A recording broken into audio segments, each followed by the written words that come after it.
Hey everyone, it's Thursday. Welcome to the BAC Story. We had a little agreement because I'm out traveling, and Peggy said she would handle the opening music for tonight.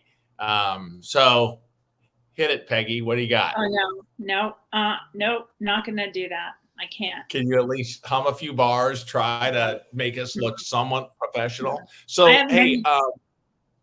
What? no, I'm traveling this week. I'm in Virginia, which Virginia Beach area, which is unbelievable.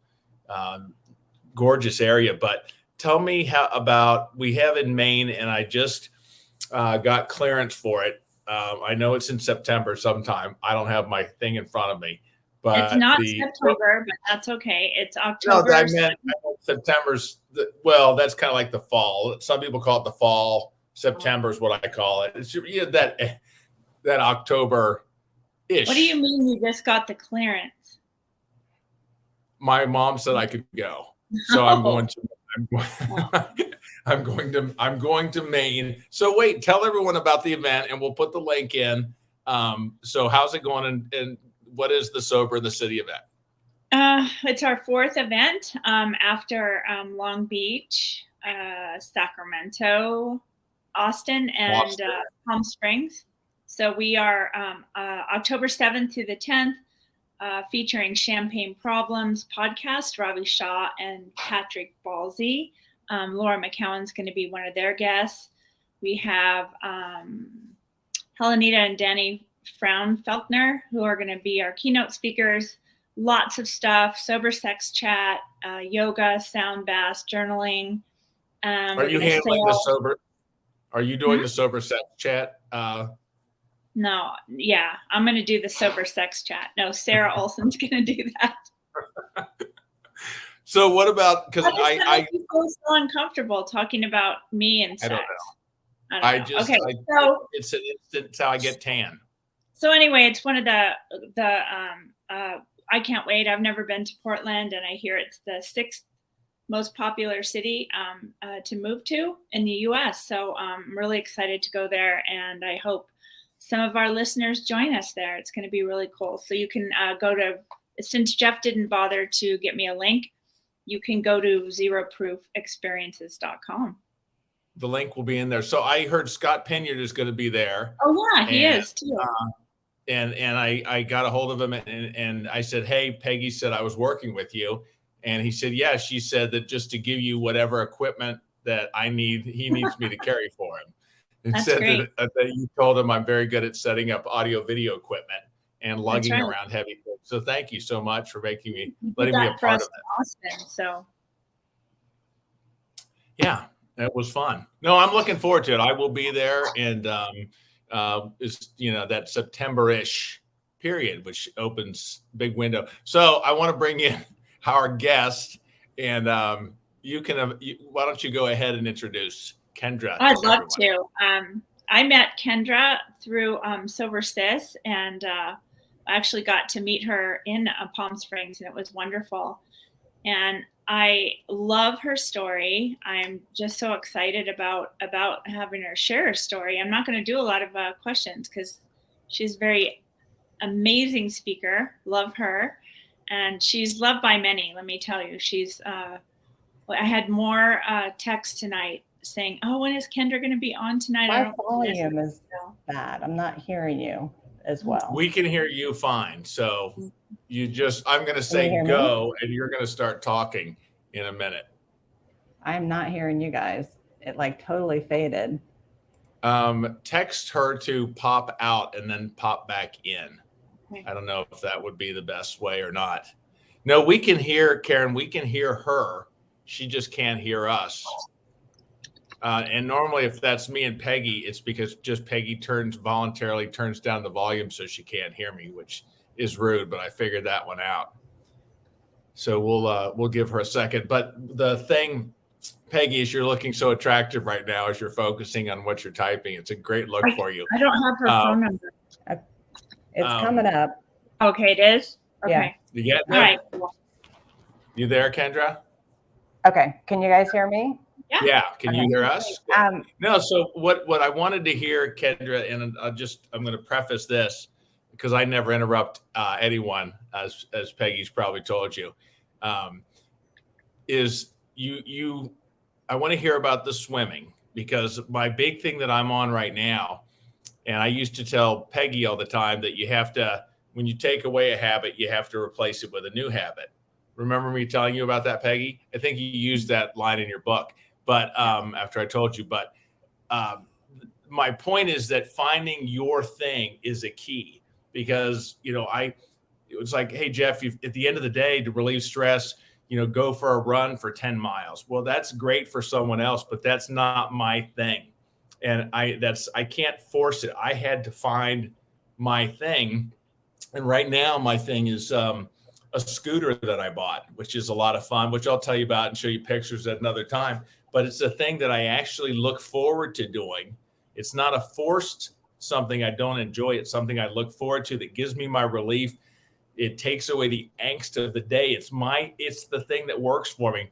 And when I heard about your swimming, and I don't even know the details of it, but I was like, hey, she found her thing. And that I'm so excited to hear about it. So that's the last thing I'll say for at least 30 seconds until I have another question to interrupt with. But tell us about it. So I grew up swimming, and my kids swam, their whole lives. I've raised my children on the ocean. I grew up in Ohio, but I've been in Florida for over 35 years. I've been in Jacksonville for 30 years, raised my children here. 2 of them were ocean rescue lifeguards, that kind of stuff. So I had heard about this group that swims in the ocean, and, heard about it through a friend and tried it. It took me a while to get there because it was a few years ago, and I was about 55 pounds heavier. And it's not like you go to the beach and you have a wrap on and, whatever. You show up in a parking lot, you're in a bathing suit, there's not a lot to hide. My confidence level was, like just showing up for the first time and doing it. That was a huge step, Where was this in your sobriety? Where was this in your sobriety journey? Were you sober yet? Not yet. I wasn't, but I had read Thriving in Sobriety, which is a book, and it had a website component, and it was really playing the movie forward. There was an exercise where I had to think about where I wanted to be in 5 years. And if I didn't stop drinking or doing whatever I was doing, where was I going to be? So it was really I've got to make some changes in my life. I have to do some things that are different, and trying to envision what that would be. So that was kind of the first step. And I remember in my journal, like I was freshly divorced, trying to be social. And in my journal, I was trying to identify something new to do that would expose me to new people, new friends, that kind of stuff. So I found this group and was kind of swimming occasionally, nothing too heavy. And then I didn't swim through the winter. And then I picked it up again in the spring, and I ended up injuring my shoulders. I was carrying some sandbags in my backyard, acting like I was 20. And I injured my shoulders, and I was devastated because that's when I was in the beginning of my alcohol-free journey. And I was really kind of getting into a rhythm. And I was just devastated that I had to rest. So I rested all winter. So I got back in the water in the spring and just started trying to feel it out, listen to my body, not overdo it. And I started with swimming a half mile, and I would get out and walk back. And slowly I just felt better and better and kept swimming further and further. And then it was just like every day. I just started going every day. And I had I'm a realtor, and I've only had my license for about 4 years now. I had gone to a conference in Vegas. I didn't gamble and I didn't drink in Vegas.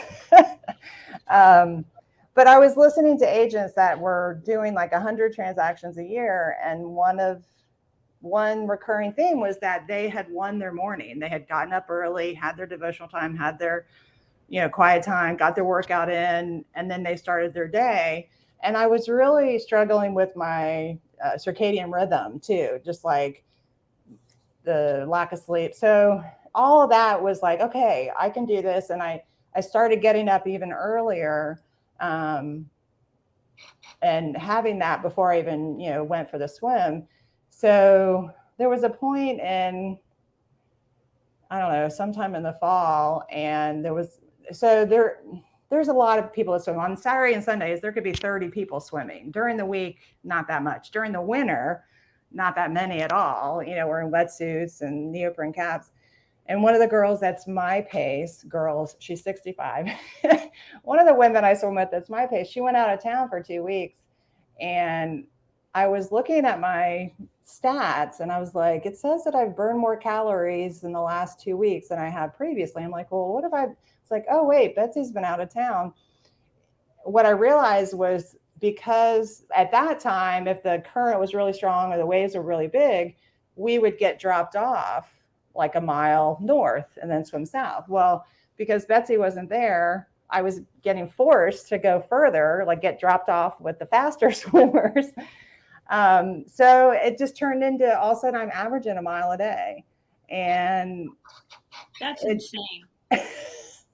And big waves, there have been some times, like my guideline is, if I can't get out, I shouldn't swim, because that's just my, like, if the waves are too big.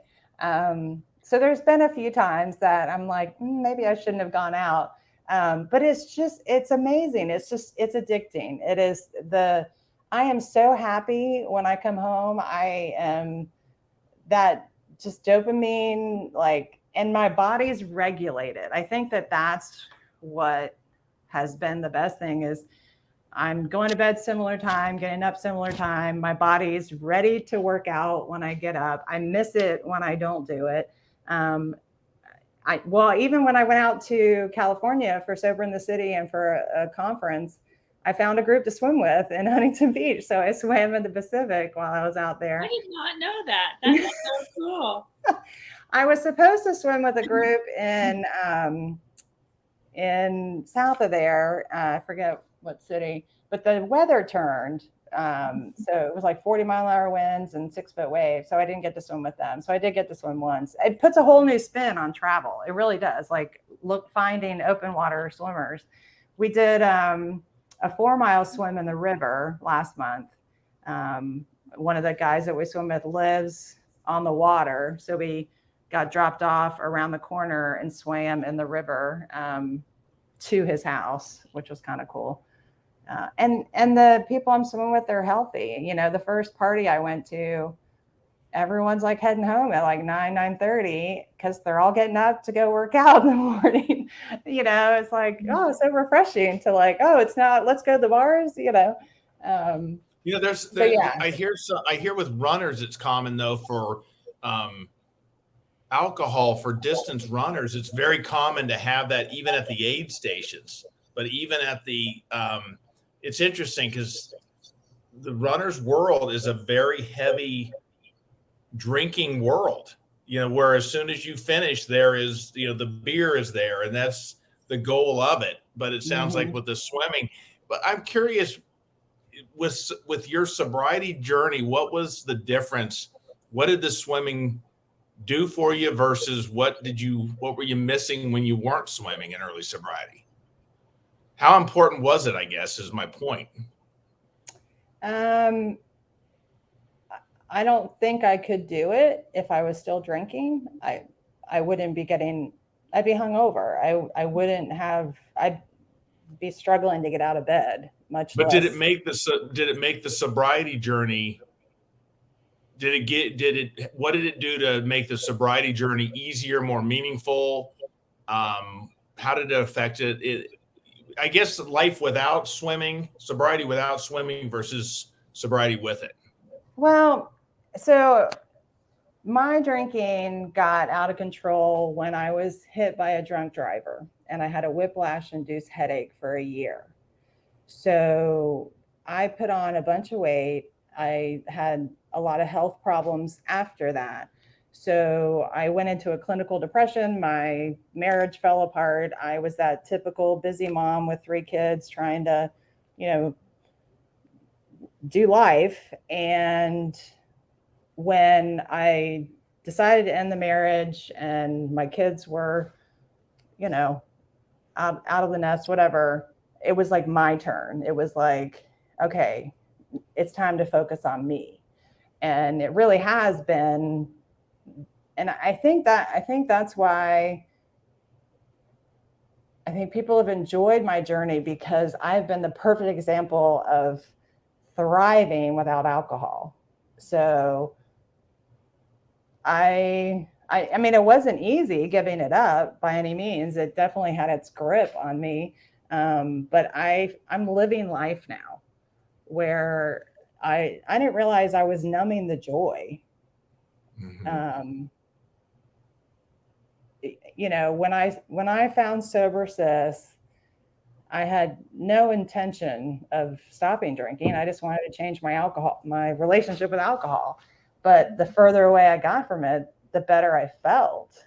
And I've shared recently with Peggy, it's affecting my kids too, in a positive way. You know, just planting the seeds of this is life without alcohol. This is me without alcohol, and they're happy that I'm thriving and doing so well.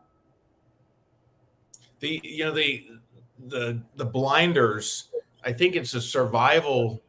It's necessary for alcohol to survive. But I've been asked, well, why didn't you miss doing that? Why didn't you want to do those things? How could you not want to do, instead? It's like, no, with the alcohol put blinders on me, and all I didn't see all the things I was missing.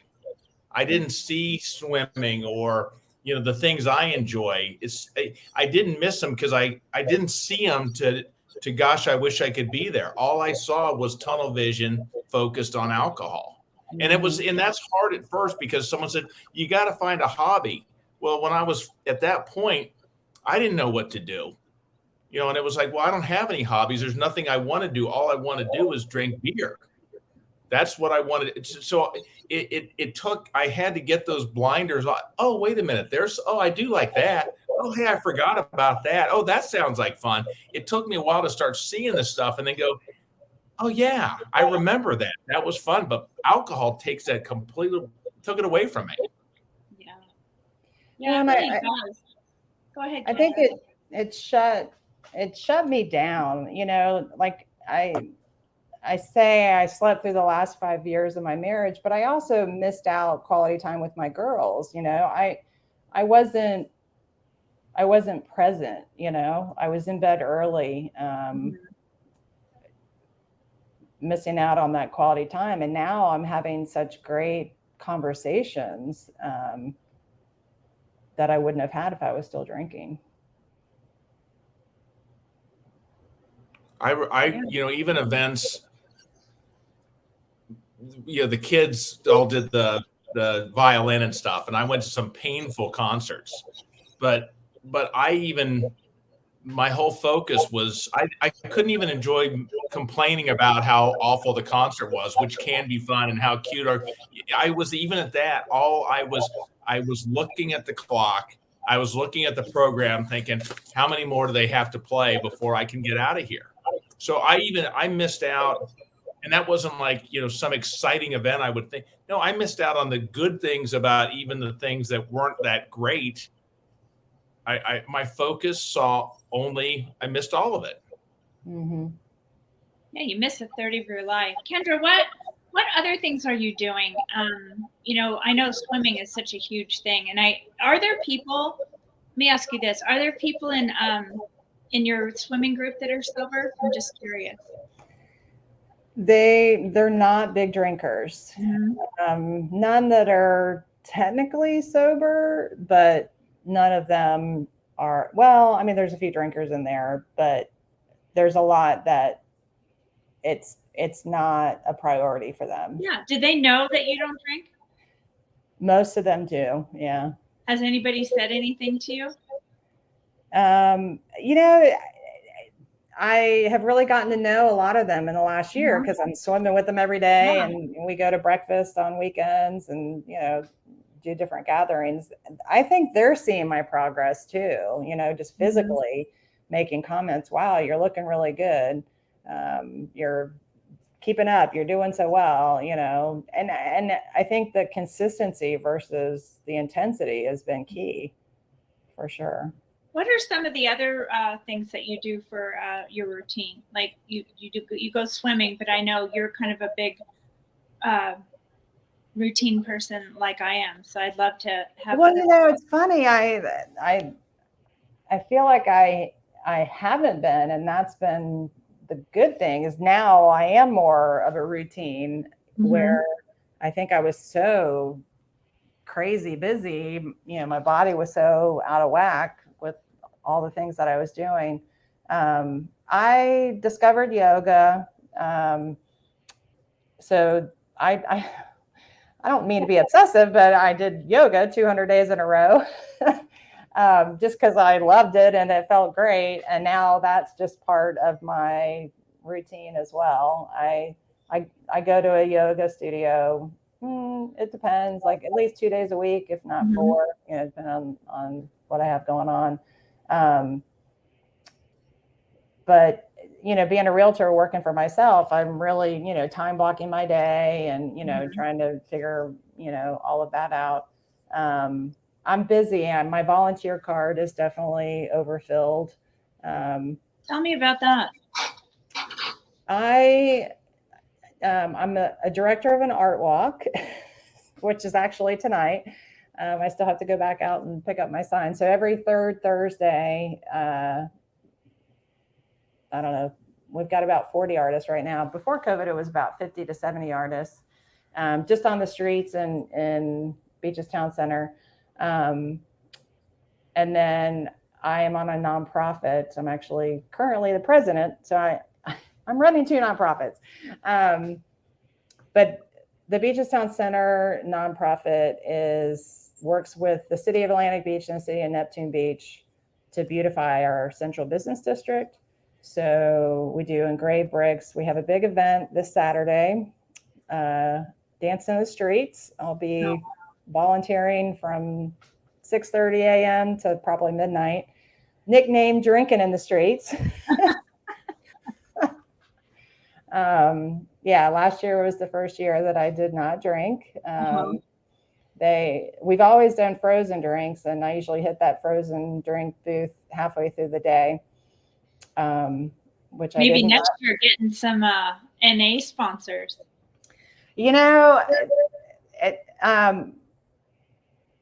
I definitely see. Well, and that I think that's what attracted me to Sober in the City, is wanting to bring those options to my area. You know, I've been so involved in that central business district and the businesses there. I want them to have those options as well. It's really cool because people choose non-options for a lot of reasons. Not, you know, maybe they just don't feel like drinking that night, or maybe they're a designated driver, or maybe they're pregnant, or you know, all those things. But it's so wonderful to have that option and to be just as cool. You know, like Susie says, you know, I deserve, I drink, I just drink differently, and I deserve a pretty glass and a place at the table. So, yeah, and I think that's really cool. I did not know you did that either. There's so much to you, Kendra. There's so much. No, that's a great point, because it's almost either you drink alcohol or you drink NA, and it's like, well, no one's in the. Now tonight I'll drink alcohol, you know, or tonight I just want to drink an NA. It's almost like, which side of the fence are you on? You've got to pick one of the others, the mentality. So Kendra, I know this has nothing to do with sobriety, but with the swimming, obviously what's happened in the water that, you know, the jellyfish across the face, the seal at your feet, or the fin that turned out to be seaweed that you thought was a shark. There's got to be some stories in there. The third time that I swam with this group, I got hit by a jellyfish pretty bad. And it was in the summer, and I had ridden my bike, and I was swimming, and it kind of rolled down and stung me, and it hurt pretty bad. And I'm swimming. I'm like, well, what am I going to do? Get out, walk, and then ride my bike back to my house? Might as well just keep swimming. So I kept swimming, and the sting went away. It did leave a mark for about 2 weeks. So to be initiated on my third swim with a jellyfish sting. And you stayed. You stayed. What dedication. So then people ask me, like, how do you do it? So there was one of the guys that I swim with. He's been fabulous because I feel like he's documented my journey. He swims with a GoPro every day, and he takes photos. So he takes these wonderful photos and post them on Facebook.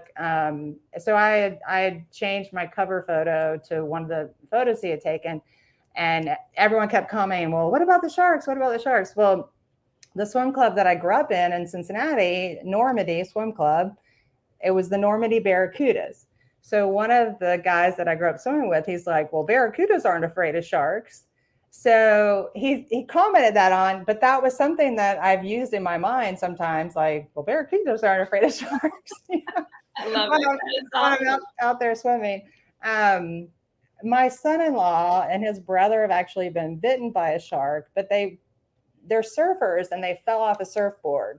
So I feel like I'm in the water and I'm just sharing the space kind of thing. I don't feel threatened, Last week we got in, and we think we saw a ray jumping in the distance.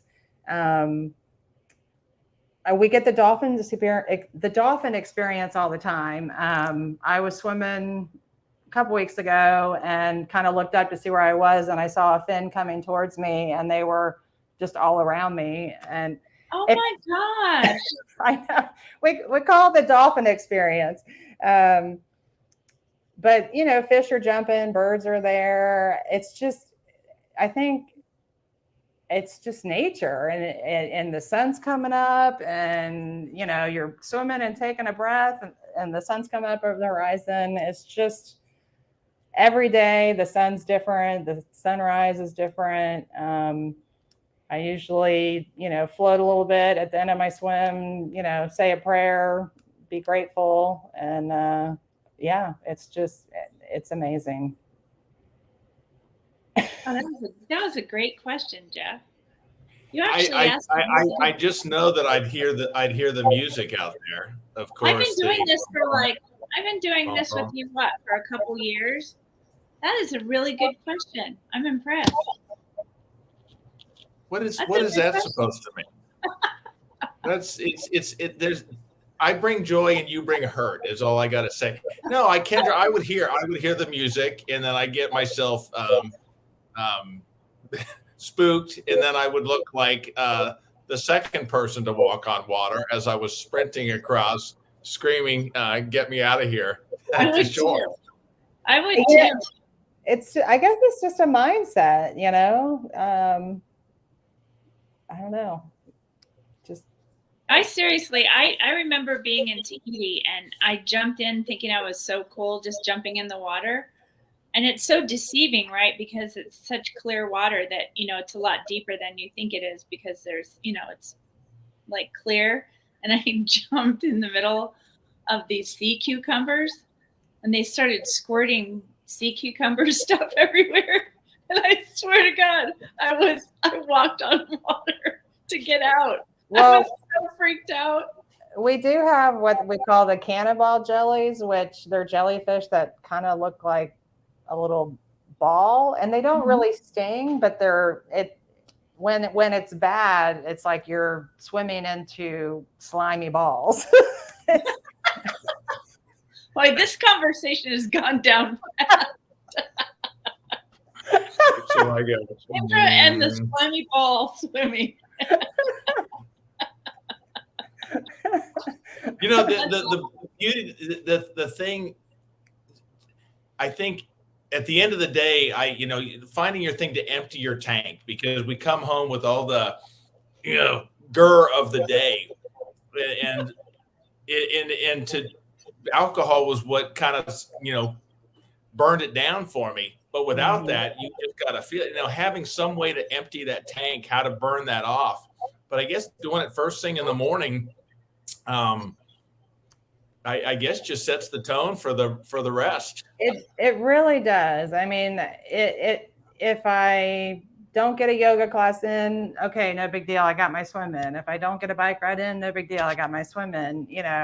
My body's got the exercise. Yes. Can I add something to it? That's my goal. It doesn't always happen, but yeah, it's definitely regulated. And to even I set my alarm, but my body's waking up without the alarm, I rarely wake up to my alarm, maybe once a month, maybe. Yeah. Plus you don't have to shower then, because you're just getting, a natural bath. You're good to go. Head out the window, let it frizz out, you're set. She's got that beach hair though. She's really lucky she has that beachy curly hair. Well, I'm lucky that I live so close. There's people that I swim with that drive 30, 40 minutes every day just to get. I'm 8 blocks off the ocean, so I just roll out and go. Well, what are some other things that you see in your future now that you are not filling it with? What was your alcohol of choice anyway? I never knew that. Chardonnay was my go-to, tequila, but I worked at a restaurant. I was a bar manager for 10 years, so I liked it all. One for them, 2 for me, 2 for them, 1 for me. Oh, I remember those days when I worked in a restaurant for sure. So what are some of the other things what's on your bucket list? Well, I feel like this past year, I really have traveled a lot. I've really enjoyed getting together with my sober sisters. So my original 21-day reset came to me in Jacksonville. So 9 women. One of them actually moved to Jacksonville. And then we've gone to Texas several times and gotten together. And then we did the Sober Sis retreat. I've been doing a yoga retreat once a year. So I'm doing Italy in September. That's why I can't do Maine, the Sober in City in Maine. Because I could if I wanted to be away from home that long, but I leave Tuesday for Italy. I would love to do Sober in City in Bali. That really speaks to me. I think the other thing just about not drinking is I've never been so intentional. And I did a vision board for the first time last year, actually accomplished some of those goals. Just really looking ahead at things that I want to do. I'm still working on my financial security. So work is a big focus. And actually Keller Williams has different communities, and they have a new community, Keller Williams Clarity. So there is a recovery group within Keller Williams that I'm connecting with people in that group. So that's so cool. Yeah, they really, Keller Williams in general coaches to lives worth living, businesses worth having, the whole balance. And they've got a wellness community, and then they just added this clarity. So that's been kind of neat. In fact, I think, Jeff, one of your reels that I saw talked about recovery. And I was trying to decide if I really identified with being in recovery, because the Keller Williams Clarity is very, not that it's AA based, but a lot of the people in that group are AA. And I wasn't necessarily identifying with being in recovery per se, but I liked your explanation of it. I actually, just the other night, I started out of rehab in AA, did that. And I still have a group that through Jesse Breckner, who's out in Vegas, it got me to a Zoom group for almost 2 years now. And they're based out of Virginia. And I actually Wednesday night got to walk in on about, I think, 6 or 7 of these people that I've just seen on these squares via Zoom. That's really cool. Which was a lot of fun. That was really neat to see some of these people that, so I still, the program that works is the program that works for you, so mine, I grab a little bit of everything. It's a recovery, sobriety, whatever you want to say, is a smorgasbord for me. And I pick the best things I want on my plate. I think everyone's got to do the same for them. I wrote a little piece for a meeting that I hosted the other day, and I started out with just going back to the roots. I mean, Bill W. created he really is like the foundation of all the modern programs that are out there. Mm-hmm. That you can't do this alone. You have to be connected, and you have to be, be with other people. But I can't help but think, and I really truly believe this, that if Bill W. is looking down on modern recovery and smiling his ass off, and I know a lot of AA people will say that, that's not true. I think as humans, we do something, and then we just get better. Like, we evolve. We're not the same people that we were. And I think, our whole life, we're growing, right? That, you see Kendra, I have somebody on here like Kendra who's doing all these amazing things. We don't stop growing.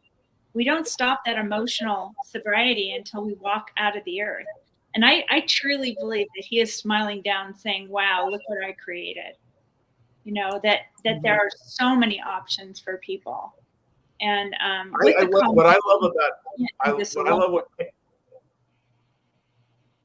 I was going to say, what I love about Kendra, what she's doing, we talked about this the other night at the meeting, that so many things like the principles of AA, I use them when I need them. I don't practice. I don't, they say you only, most prayers are done in a foxhole, when you're in trouble. And then it's almost too late. I practice the principles of AA or any recovery program when I need them. And when I need to do it is when life is good. Do them when you can take the time. And, it's just like, Kendra, what you're doing with the swimming. I wait until the end of the day when I need to burn all that crap off. And at that point, I'm in a pissy mood. It's like, screw you and your swimming. I don't want to do it right now. I'm in a bad mood. It's too late at that point. I don't want to do it. The time to do it is in the morning when life is good. That's when I should do that, because then because when I wait till I need to do it, I'm not in the mood to do it. Yeah. It's like, that's what we were talking about with some of the AA principles, whether, whatever the steps are. When I'm in a pissy mood, screw you and your gratitude list. I'm in a foul mood right now. So I won't do them at the time. I need to do them when life is good. And that's what I love about what you're doing in the morning. You do it before you need it. And then when you need it, it's already done and you're already at that place, and then you can skate through it. Mm-hmm. It's a beautiful way to start your day. And nature is just, it's everything. Right? Whether you're in an ocean or you're bathing in a forest, it's everything. It's totally everything. So just last question, Kendra, what advice would you give people that are just questioning their relationship with sobriety? What are some of the tips you'd give them? I think for me, it's not easy in the beginning, but I think acknowledging that alcohol is addictive, feeding the beast, like understanding. And that was kind of my last drinks were 2 nights in a row. And the third night I wanted more. And I'm like, this is addiction, if you keep feeding the beast, you're going to keep wanting it, but you gotta, so the further away I got, the easier it was. Mm-hmm. And so just get through that initial time period.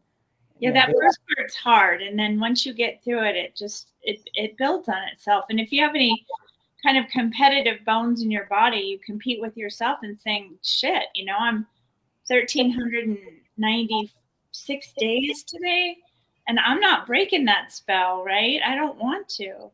I remember when you got your comma. I do remember when you hit 1,000 days. So for me, the Marco Polo sisters, I was still not struggling, but I was still having, some drinks, and the secret sauce of communicating with these women, and they were thriving. And I was like, they were hitting like 90 and 100 days. And I'm like, I want what they have.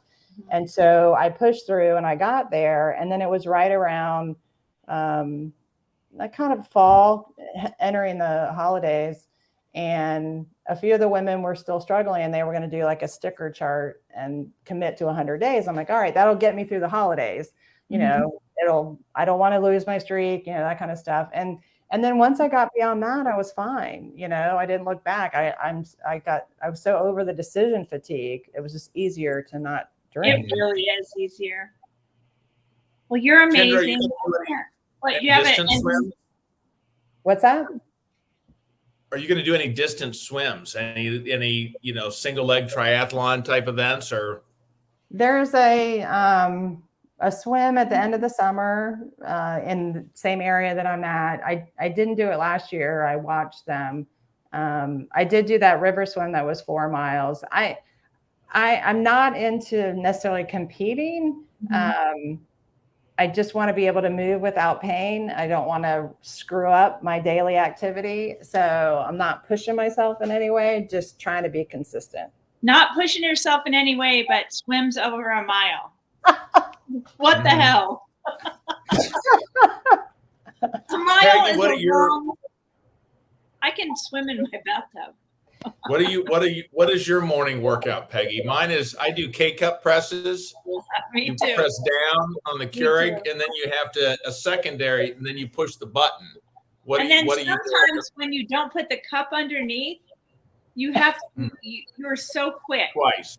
It's like you're so quick going over and getting a cup so that coffee doesn't go all over your countertop. It's like hearing your dog do the water pump in bed. There's nothing there's nothing that gets you up faster. Same thing. That's out of the cup running with nothing underneath it that you'd scoot. I actually did it two days ago, and it's the weirdest sound when there's no cup underneath your Keurig, and I'm like, what? Oh, I think the Keurig's screwing up, and I'm like, oh shit, I did it again. I love you. I hope you come back. I can't wait to see you again. Well, thank you for having me. I appreciate it. Hang around. We'll see ya. Love your message, Kendra. Thanks so much. Bye. So next week, I'm hoping I met a guy at my 40th reunion who has got 35 years out in California, wrote a book. So I think I've got him for next week, but Okay. that will be fun. Also, Peggy, you announced the wrong dates for Sober in the City in Maine. You said October. It's actually September. No, it's not. It's October. It's October 7th through 10th. Please be right, Kendra. Are you No, sure? it's not. Oh, yeah, I'm positive. It's October. October 7th through 10th. Then maybe I can come. Woohoo! Kendra, you would be my all-time favorite if you were right. Jeff's coming. Jeff's coming, so you guys could actually meet. He's coming in September, or he's coming in October? October. Both. It's October. I know it's October. It's not September. Audio video man. All right. Okay, thank you.